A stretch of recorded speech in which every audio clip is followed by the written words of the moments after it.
Chapter 329.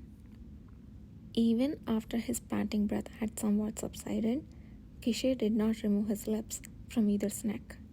Either two did not try to struggle out of his embrace. In the past, once his task was completed, he would only be left with cold darkness. But this moment was different in every way. Crumpled on a sofa that was too small to comfortably hold them both, Either vividly recognized his own change when he did not feel at all suffocated, being enveloped in a strong hold, still warm and moist. If possible, he thought it might even be okay to stay like this a little longer. But he was also well aware of how enormous and excessive such a desire was. I know we should get up and clean up, but I don't want to move. Then a whisper, as though reading either's thoughts, reached his ears. As he slightly turned his head, Kishir, with his eyes narrowed like a sated beast, half buried his face in either's shoulder and let out a smile. His disheveled hair, dampened by sweat, couldn't conceal his beauty. The man, who was openly exuding a tremoring scent and satisfactory joy, felt like the summer sun that held all life on earth in his way. Sorry, but would it be alright if we stayed like this just a while longer? Yudhir nodded lightly in response. With a smile, Kishir pressed his lips lightly once again to the lower part of Yudhir's neck. I know it might sound funny to say this, but it feels like I have finally come to realize that you are alive right here in front of me. I apologize for causing so much trouble because of my eyes. It's not just because of your eyes. Well, that too, but... As Kishir tried to deny something, then stopped, a curious glance was sent his way.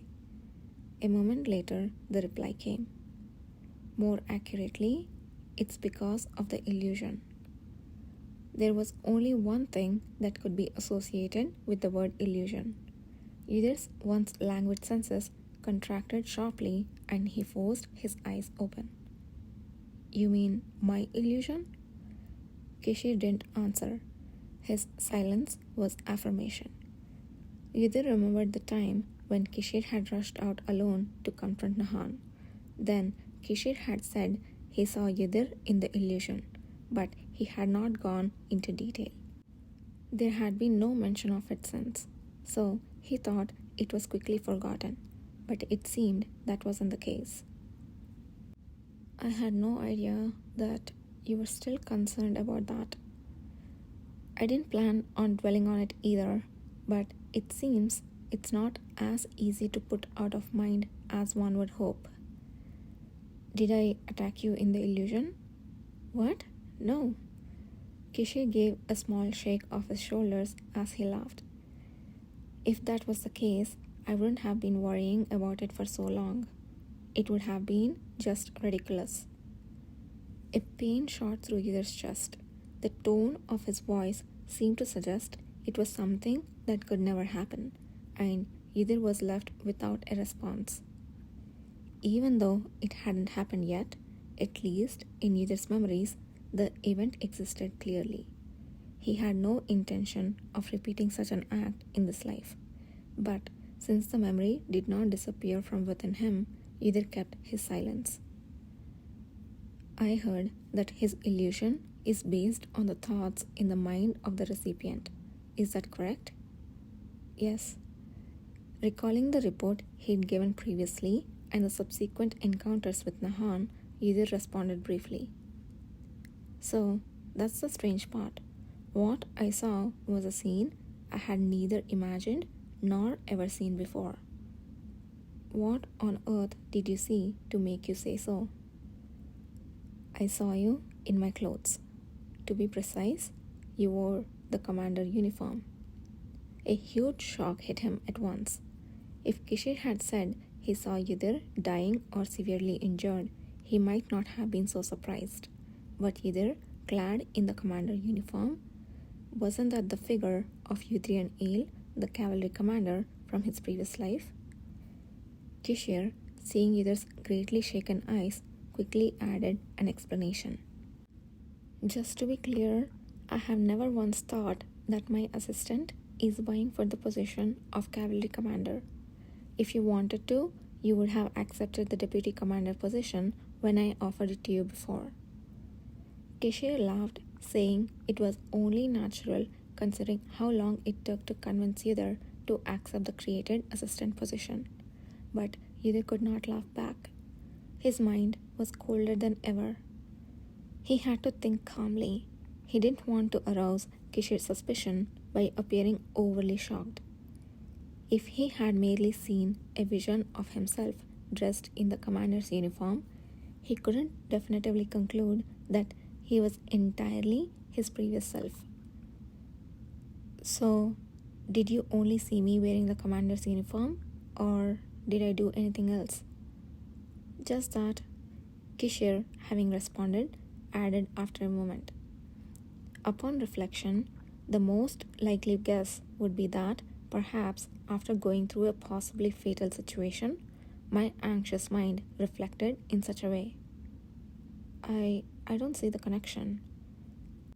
I need to explain how much of a self-conceited coward I was, but I can't delay cleaning up any longer. Let's continue the talk as we get cleaned. Looking at Yudhar's seriously furrowed brow, Kishir squinted gently. Like a beast stretching, he reached out for the small water pitcher on the table and began to clean them. He poured water over a handkerchief he had taken out of his pocket, dampening it. His movements as he cleaned the two of them were incredibly smooth, as if performing a completely natural task. Yudhar had to awkwardly accept his touch, having missed the opportunity to say that he would do it himself. I told you before, I quite like breaking down walls. As he finished cleaning his own hands, the man lifted Yudhar's wrist, diligently wiping between each finger while mumbling. But that's only when there is a wall to break. If there is nothing there, I can't do anything at all. And I was full of arrogance, thinking that wall would never disappear, because that wall was so strong it wouldn't allow anyone's approach. As he continued to clean Yudhar's fingers, Kishir kept talking, his gaze fixed on his task. But this time, I have realized something. Even when I was full of arrogance, that wall could suddenly disappear. And if it did, I would be standing forever in its place, unable to do anything, falling into despair. The essence of composure comes from certainty. When certainty shakes, no amount of composure can stand. So, I would have wanted to hold on to you. I would have wanted to rebuild the certainty that no matter what happened, you would not disappear from my side. As he finished wiping his last finger, the man, who mumbled indifferently as if he was analyzing someone else, didn't let go of the hand he held. His red gaze traced over Yudhar's rough fingertips. In other words, I was suddenly afraid.